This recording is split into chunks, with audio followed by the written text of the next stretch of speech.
Méditation du mardi 2 février 2021 de la 4e semaine du temps ordinaire, année B. Fête de la présentation du Seigneur au Temple. Les lectures de la messe de ce jour. Première lecture, la lettre aux Hébreux, au chapitre 2, versets 14 à 18. Le psaume 23, c'est le Seigneur, Dieu de l'univers, c'est lui le roi de gloire. Et l'évangile selon saint Luc, chapitre 2, versets 22 à 40. Mes yeux ont vu ton salut. Écoutons.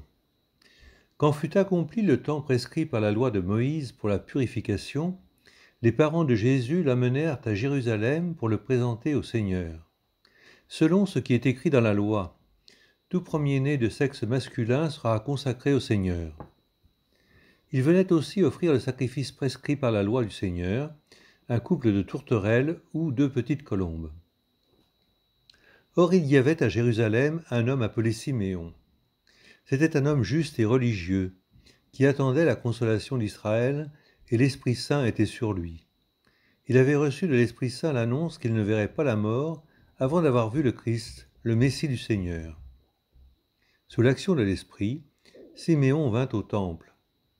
Au moment où les parents présentaient l'enfant Jésus pour se conformer au rite de la loi qui le concernait, Siméon reçut l'enfant dans ses bras, et il bénit Dieu en disant : « Maintenant, ô Maître souverain, tu peux laisser ton serviteur s'en aller en paix, selon ta parole, car mes yeux ont vu le salut que tu préparais à la face des peuples, lumière qui se révèle aux nations et donne gloire à ton peuple Israël. » Le père et la mère de l'enfant s'étonnaient de ce qui était dit de lui.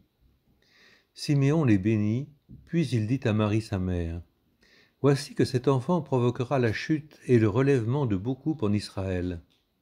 Il sera un signe de contradiction. Et toi, ton âme sera traversée par un glaive. Ainsi seront dévoilées les pensées qui viennent du cœur d'un grand nombre. » Il y avait là une femme prophète, Anne, fille de Phanuel de la tribu d'Azer.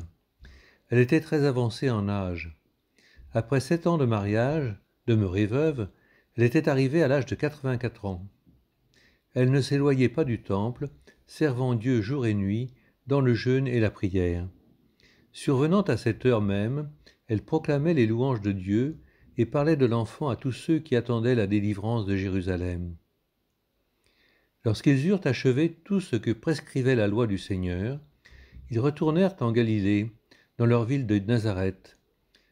L'enfant, lui, grandissait et se fortifiait, rempli de sagesse, et la grâce de Dieu était sur lui. Acclamons la parole de Dieu. Louange à toi, Seigneur Jésus. Méditons. Frères et sœurs, l'évangéliste Luc met l'accent sur le respect de la loi par Joseph et Marie, qui vont donc au temple présenter leur fils premier-né. Et il nous les présente aussi comme les parents de Jésus, insistant ainsi sur la dimension humaine de Jésus.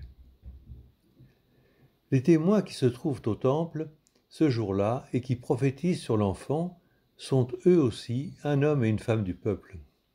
Ce qui nous rappelle la nativité et l'accueil fait à Jésus par les bergers.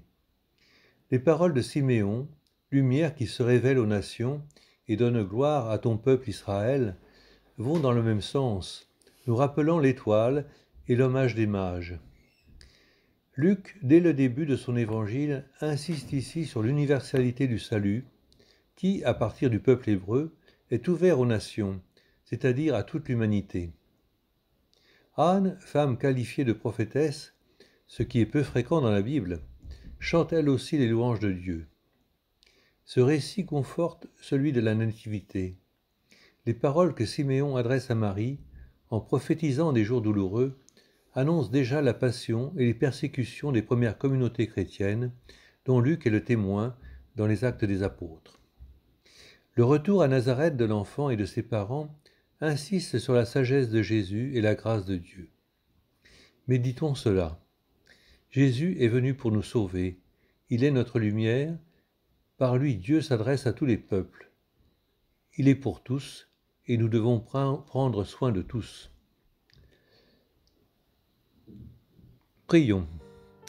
Dieu éternel et tout-puissant, nous t'adressons cette humble prière, puisque ton Fils unique, ayant revêtu notre chair, fut en ce jour présenté dans le temple, fais que nous puissions aussi, avec une âme purifiée, nous présenter devant toi.